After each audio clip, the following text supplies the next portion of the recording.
Good morning, everybody. Crafting Journey here. That Journey Chick on Instagram. Welcome to the morning show with Crafting Journey. And it's hump day. Hump, hump, hump. No, wait, how's it go? Mike. Yeah. Um, God, where did that come from? I worked on the painting a little bit. Yeah, a very little bit. Yeah. During, whose live was it? Shalene's live yesterday. I worked on it for a little while. She is doing a collaboration with Crystal and Robin. They're doing the Diamond Art Club book nook, bookworm girl, and it's so cute. It's adorable. I didn't get that one, but I understand that Diamond Art Club has a new app. Like now you can download an app for Diamond Art Club. In fact, I didn't do it. Let's see if I can do it here. Hold on. Go into the App Store and let's search for Diamond Art Club.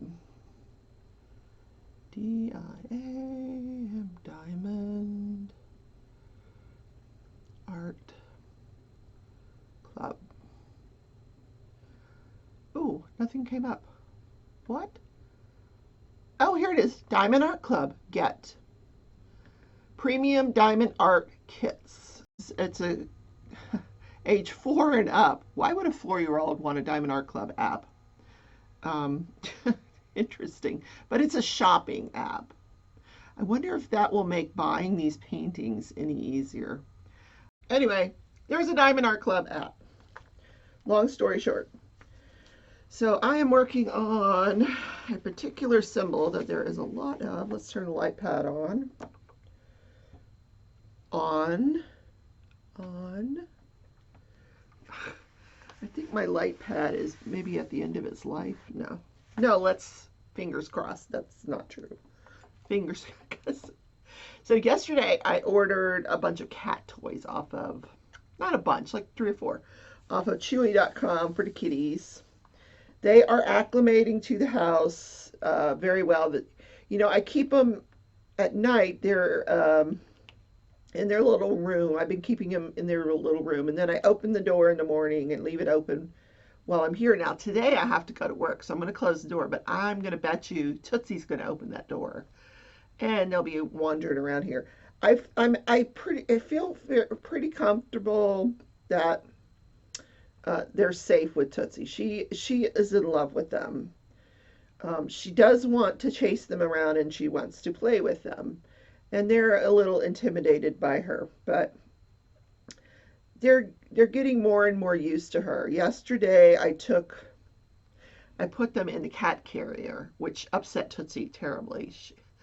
Because I took them to the vet, and Tootsie was crying when I closed the door to put the cats in the car. She was like, take me with you. And I couldn't in this heat. Well, actually, I probably could have. Because the way the vet's set up now, you have to stay in your car until they put you in a queue, and you stay in your car. And when they're ready to see your pet, then they call you, or they text you, and then tell you what door to come into. It's weird. But so I took them to the animal hospital. Both of them have upper respiratory infections. Nothing major, but I got antibiotics to give them, which last night giving them antibiotics, that was a trick. The vet told me, wrap them in a hand towel, because then I have to put ointment in their eyes too. Wrap them in a hand towel, and then you can do it. Because I live alone. Like at the vet, they've got their assistant holding the cat, and but I told the assistant, you need to come home with me and help me, because how am I going to do this? But I managed. Pearl wasn't hard to do, but Stitch was like, we're not doing the hand towel thing. Its arms kept coming out of the hand towel. I'm like, no, but I finally got it. Got the medicine. I didn't get the ointment into his eyes. He just wasn't having it. But I got the antibiotic down his throat. But his eyes aren't draining like Pearl's eyes. So they weren't too happy to go to the vet. But when I brought them home, I took them in their room and I opened the cat carrier so they could get out. And Tootsie was right there. And as soon as they came out of the cat carrier, she was giving them kisses. So cute. Giving them kisses. It's like they're her babies now. Poor thing. Oh, I gotta go to work. Work, work, work. Gotta go to work. Yep, this is one of those days where I gotta go into the office.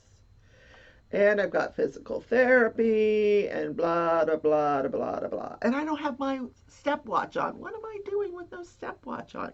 I forgot, I gotta go put it on. And it's funny because I take a lot of steps here in the morning. Yeah, I'm probably missing at least 50. And I've got to add up my team members' steps and, you know, see how everyone's progressing. People are just doing amazing with this challenge. People that don't generally walk are getting 6,000 steps. I'm like, wow, that's amazing. It really is. I'm so glad that this is working out for so many people. I just got to get off my lazy butt. I didn't feel like walking Tootsie last night because it's just so hot. And I do try to go later in the evenings. And I'm just going to tell you, like, yesterday was like, I've been so busy lately. So busy that yesterday was just like a one-off. I needed to rest. I needed some downtime to do nothing, you know. I did, you know, I worked. I work from home, but other than that, yeah. And of course, I started another crochet hat because I couldn't sleep last night, so I started another hat, and I'm using that Lion Brand Sunset Nights yarn, and it's in a really pretty pinkish red color, and the Sunset Nights has sequins in it. But I did a middle pull, you know, I pulled from the middle of it to start, and I've got about this much done, and I haven't found a sequin yet. So it's kind of weird. The sequins seem to be few and far between, at least at this point. Anyway, we'll see how that turns out. So today is National Donald Duck Day. And no, I am not going to talk like Donald Duck. But, and it's to celebrate, you know, he is one of the 50th most popular cartoon characters of all times. And he's kind of like this grumpy guy, and he's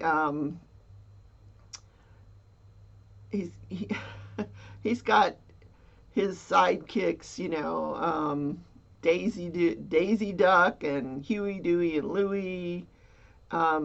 So it was in this day in history, but I'm still going to do this day in history. But Donald Duck in 1934 was introduced in the movie The Wise Little Hen, and he became very, very popular. He wears this sailor outfit with a cap and a red or black bow tie. And he's most famous for his semi-intelligible speech. So people try to imitate his speech. It's pretty funny. Yeah, one of the 50th greatest cartoon characters of all times. And of course, he's friends with he's friends with Mickey Mouse. So, happy Donald Duck Day. Now, how do you celebrate it? I have no idea. No. Host a Donald Duck impersonation contest. Bake Donald Duck shaped cookies, or you can just watch episodes of Donald Duck cartoons. Good luck finding those. Although it's probably not difficult. Hi, what's going on? Are the kitties in here? Did they come in here? Oh, I want to meet you. Okay, here's Pearl. She's checking out the craft room. Yes, I know it's your baby. I know. Oh my God. She's like, that's my girl, Pearl. Here, say hi. Well, look into Look into the camera. Her eyes look so much better. There's my Pearl. Look at her tail. She's all white except for this cute little tail. Hi, honey. Hi. What's going on? You feel a little warm today. Is that your baby? Oh, she's very concerned that I'm playing with her kitty. You're a good girl. You want to get down and go play? Say, ooh, diamond painting. What is that? Hi. What is that? Kitty, kitty. Do you know what? It's Donald Duck Day. Yeah. Do you care? Uh-oh. Where are we going? Where are we going? Uh-oh. That's a long jump. Wow. Okay. And they're off. That's pretty funny. I don't know where Stitch is. Stitch found the office yesterday. I didn't realize he was in there. And I noticed the door open, so I closed it. I found Pearl in there too, so I took Pearl out, closed the door. Then I hear this meowing and realized that Stitch was in there as well. But I have the yarn. That's where I store a lot of my yarn, extra yarn, and but I have it all like in those Santa sacks that I ordered, like that one back there. I have a lot of the yarn in there so that they can't get to it. So let's talk about, hi, would you go settle down, please? Judge, jury, and journey. Judge, jury, and journey. Okay, so we're on the murder trial of Jacob Cayer. Now, he's already been convicted of the crimes. He killed Sabrina Teague. He murdered Sabrina Teague and her mother. And he attempted to murder Sabrina's boyfriend. I don't like that drill. It's kind of wonky. Misshapen. Let's just get rid of that. So yesterday we have closing arguments, but all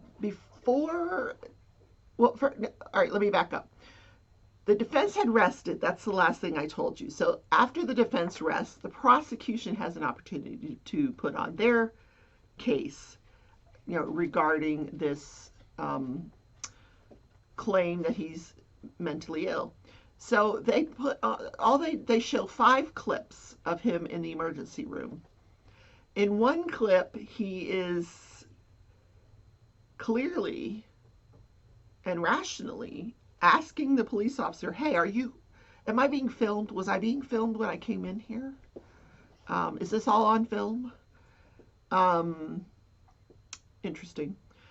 And then some other clips where they show him mumbling something. It was all unintelligible to me. I don't know if the jury heard it. They were only like 15, 20-second clips of him mumbling something. I don't know. In one clip, he was saying that, he had done something really stupid. I did make that part. So the prosecution, though, had no witnesses, nothing to rebut the testimony or to counter the testimony of the psychiatrist that said, this guy's mentally ill. So then the judge gets... so they, then it goes back to the defense attorney, to see if he has anything more to present. He's like, no, I don't have anything more to present. So now they're done. And the prosecution moves for judgment, notwithstanding the verdict. So what that means is that they believe that the judge should rule in their favor, that the defense, because everything's reversed in phase 2, that the defense has not met their burden of proof that this guy is mentally ill. And the judge looked at this prosecutor and said, there is sufficient evidence here that's been presented that this guy's mentally ill. Denied. But then what she does is she gets Jacob Cayer back on the Zoom. I don't know if he was on the Zoom or just on the phone, but I think it was just on the phone. They get him on the phone, and she says, this is the second phase of the trial, and she explains it all to him.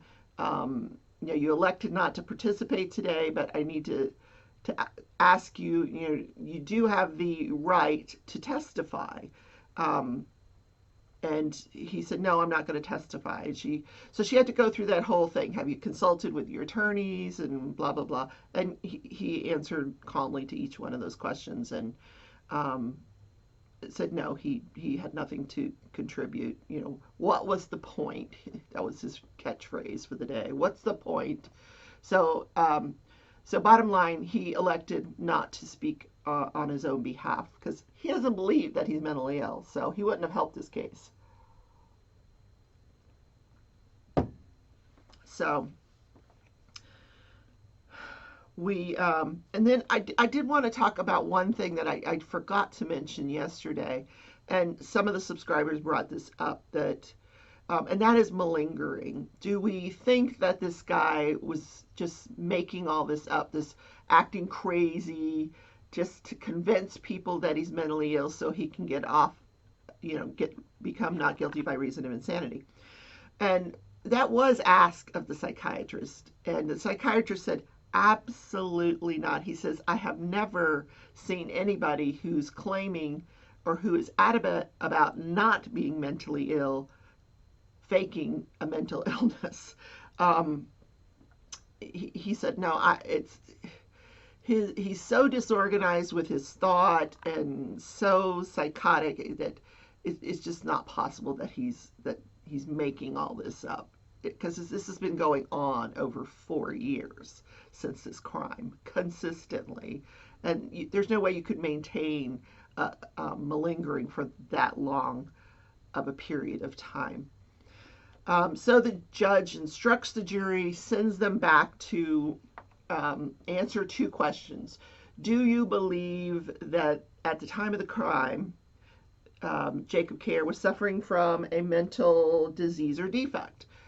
And if they answered yes to that, then they had to go on to question 2, and that was, did he have the ability to conform his conduct to the law? Or did he understand what, the difference between right and wrong at the time of the crime? So, and then the judge explained that in this phase of the proceedings, since this is not a criminal, decision, this is a decision of his mental illness. Their verdict did not have to be unanimous. She said it merely has to be by a majority. It has to be at least 10 people that come back and say, answer those 2 questions yes. And then she said if the other 2 people don't agree, or if anybody doesn't agree with the verdict, they can sign it and they can put their reasons down why they don't agree, which I thought was interesting. This whole phase 2 part was very new to me. I had just never seen it done. This whole not guilty by reason of insanity phase. So the jury came back pretty quickly. Well, 3 hours? I guess that's not very quickly. They were out for 3 hours. At one point, they came back with a question. They wanted to see all of the doctor's reports for over the 4 years, all those reports that had been relied on by the expert that testified. So the judge talked it over with both sides, and they agreed, no, the jury should not see those reports, because within those reports, they talk about, apparently, he's committed many other crimes. He's been convicted of 4 different felonies prior to this crime. And I don't know what they were. I looked for them. I tried to figure out what those crimes were. The victim in this case, at least she's calling herself the victim, she is the surviving member of the Teague family. She was Sabrina's sister and the daughter of, she's the only daughter. She's like, I've lost my whole family. My sister's gone. My mom's gone. Yeah, so she's a victim, and she apparently was in that courtroom the whole time. But the camera never caught her, never showed her.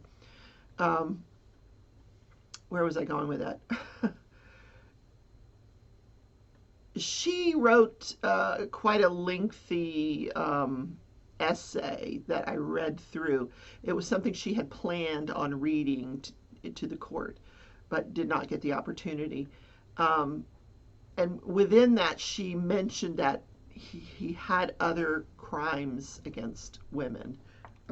So I don't know what those were.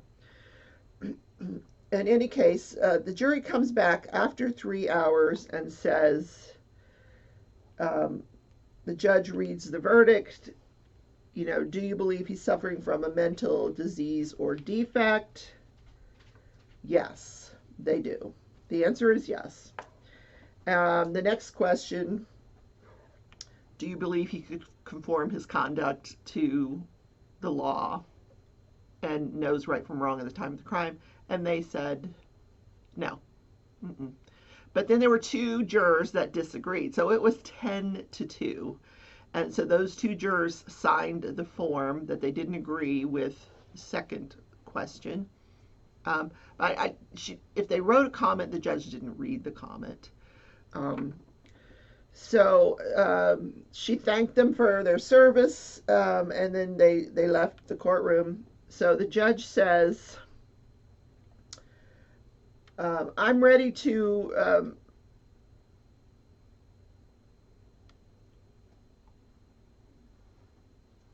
I'm forgetting how she said it, but she's ready to, enter her order. And that's how she said, I'm ready to enter the order.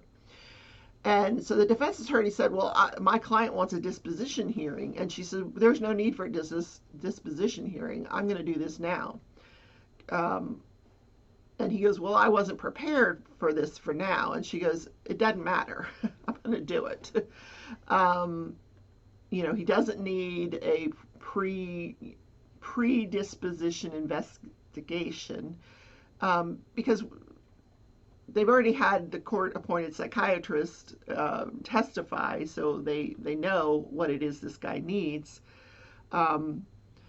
So she gets him on the phone again, and she lets him know that he was that she's going to make her ruling, or enter her order. So he's on the phone, listening as she enters the order. And the order she enters is that he be confined to I'm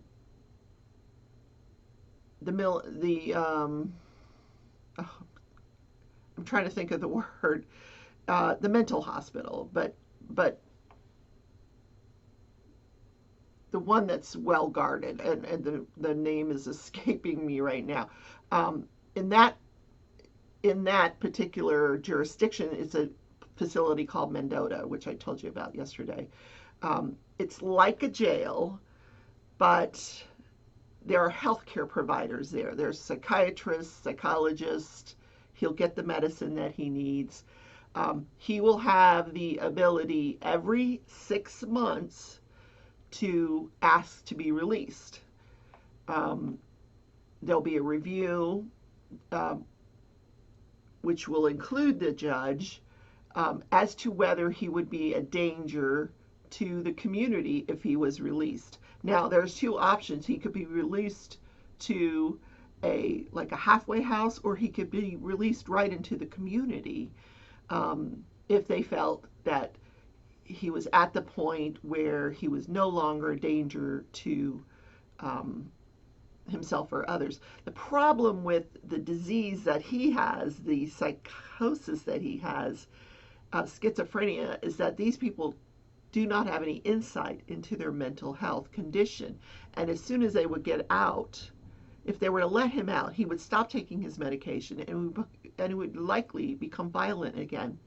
And it has happened before, where There was one guy that was committed. He was released into the community, and he goes home and murders his wife. Yeah, so it happens. So every 6 months, they will review Jacob Cayer's mental health. I suspect this guy's going to be in there for a very, very long time. Um, he's she sentenced him to life in this mental health institute. But life is not really life. It's every 6 months he would get reviewed because he has been found not guilty by reason of his insanity. So if his insanity were to go away, so to speak, he could be released. However, it's not very likely. I mean, like I said, it does happen where people are released back into the community and have committed murder again. Now, some have been released and not committed murder, but I suspect this guy would probably reoffend. I really do, because I think he probably would stop taking his medicine, and this probably would happen all over again. So he had really nothing to say about the committal. Now, I think at the time that this all went down, he was in jail. So the judge entered an order that he be transported to the mental health facility for the term of his life. Now, like I said, I read the victim's statement, and she feels like the law should be changed, that people should not be able to be released once they're found, once their mental illness disappears. She feels like they should just go to jail, that they shouldn't be released back into the community. So she is working to try to change the laws. I do wish her luck with that. The fact is, this country has a mental health crisis. There's a lot of people out there that are mentally ill. They are schizophrenic. They're not taking their medications for various reasons. And it's just the nature of that mental illness. It's crazy. So what a crazy case, right? Just a weird ending. It's not one that you saw coming. I knew when he took the stand that this guy was schizophrenic. Within about the first 5 minutes of listening to him, I'm like, nope, this is schizophrenia. Yes. So, the disorganized thought, the delusions, yeah. So, and it seemed to me that it was a conclusion that they all pretty much saw coming. The prosecution really didn't fight it. In fact, in his closing argument, he said, "Do I believe this guy is mentally ill? Absolutely, he is. We all saw the same thing." He says, "We all saw him take the stand. We all heard the psychiatrist. I have no doubt that he's mentally ill. But I don't think that at the time he committed this crime, he didn't know right from wrong. I think he did know right from wrong, and I think he had the ability to conform his conduct to the law." But so that's where the jury disagreed. They agreed with the psychiatrist that no, he couldn't conform his conduct to the law. So everybody thought this guy was just crazy, including me. So that is that trial. So today I will look for another trial for us. The network that I watch is currently still covering 2 trials. Oh my God, that Durst trial, they're on like day 13, 14, whatever. I'm so glad I'm not covering that. Wow. And then the other trial, I think they were on day 5 or 6. So I'm going to check and see if that one's almost over, see if there's another one lined up. If not, I'll pull one of the ones from last year. I'll find an interesting one.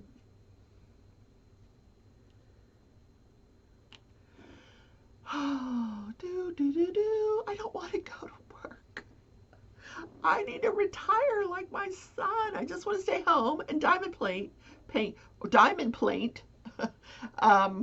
with my kitties, play Animal Crossing, crochet.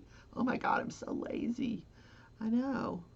But now today I'm going to the physical therapist, and I have a doctor's appointment, and then, it just, it never ends. Anyway, and I was thinking yesterday, I need to go get a haircut. Like, COVID's, we're done with this COVID. Although, oh my gosh, one of my subscribers has COVID, guys. Her COVID test was positive. She said she's not feeling like she hasn't lost her sense of taste or smell, and she's not feeling great, but she can't go anywhere. She's positive for COVID. So, guys, it's still out there. So, I have not been wearing my mask. A lot of people haven't been wearing their mask. That I was at that ceremony yesterday with 200, or the day before yesterday, 200 people, and nobody was wearing a mask, which I was glad. I wanted to hear my son's speech without a mask. I wanted his photographs to be without a mask. Yeah, so interesting. We have not reached herd immunity yet, apparently. So be careful out there, guys. Be careful. Okay. This day in history. What happened? So, on this day, June 9th, 1993, this guy in Tacoma, Washington, goes into a grocery store, the Steinberg grocery store. Oh no, that's in 1990. So it actually happened 3 years before this. In 1990, a guy goes into the grocery store in Canada, and finds a syringe in his Pepsi can. And it seemed to be like an isolated incident, and they just ruled it as product tampering, and they moved on. But then in 1993, in Tacoma, Washington, this older couple find a syringe in their soda can. They buy a case of it was cans. So they buy a thing of canned Pepsi. And then interestingly, only one was a Diet Pepsi. There was one Diet Pepsi in there. And when they opened the Diet Pepsi, there was a syringe in there. The guy thought he'd won some kind of a prize. So, of course, the news picked this up, and it got into the media, and then we had all these copycats, people that were finding various objects in their soda can. So Pepsi jumped on this thing right away and was able to kind of quash it. They opened the door to their manufacturing process. There were at least 52 reports in 23 states of something being in soda cans, which was ridiculous. Pepsi was producing 2,000 cans a minute at 150 plants on a high-speed canning line in which cans were inverted, shot with a blast of air or water, and then turned right side up and filled. And the cans were only open for 9/10 of a second. So this was shown to the public, so the public could get the idea that these things were safe. And then the FDA came back and said, listen, this is a hoax. This Pepsi did not do anything wrong. We don't believe that any of this occurred at the plant, that this is clearly a case of product tampering. And it kind of died out very quickly, thank goodness. Like within a month or so, it just died. And now I'm not a fan of Pepsi or Diet Pepsi. I just don't like the flavor, and I don't like drinking soda out of a can. For me, I get that aluminum taste. I don't like it. So I don't drink any soda, actually. I drink root beer, and actually that's in a can. Okay, well, I guess I am drinking out of a can. But I used to be huge Diet Coke, like addicted to Diet Coke. But I don't drink either one, Diet Pepsi, Diet Coke, either one anymore. Well, mainly because of caffeine.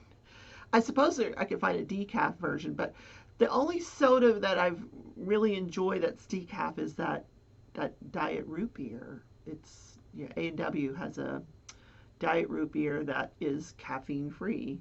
And then I can get the other soda that I enjoy is the orange soda that also has no caffeine in it. But and then lately, oh my God, I've been addicted to these diet cherry limeades from Sonic. Oh, I need to stop. You need to stop because they're so delicious. But I should be drinking water, right? Yep. All right, gotta go to work. I think I'm done with this. I just want to check. I think I'm done with this color. I think I just put the last one down. Let me just check. Yep. There we go. That's it. That's the show. So it is Wednesday. Tonight, we're not going to have any drama.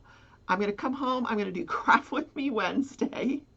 Tonight, I'm going to do the loom knitting that I was supposed to do last week. We're going to pick up the loom again. I haven't picked up the loom in a month. I just haven't been in the mood. But we're going to get in the mood. We're going to pick up the loom again and have some fun. 6 p.m. Central. Craft With Me Wednesday. Look for that thumbnail, and I will see you then. Love you. Bye, everybody.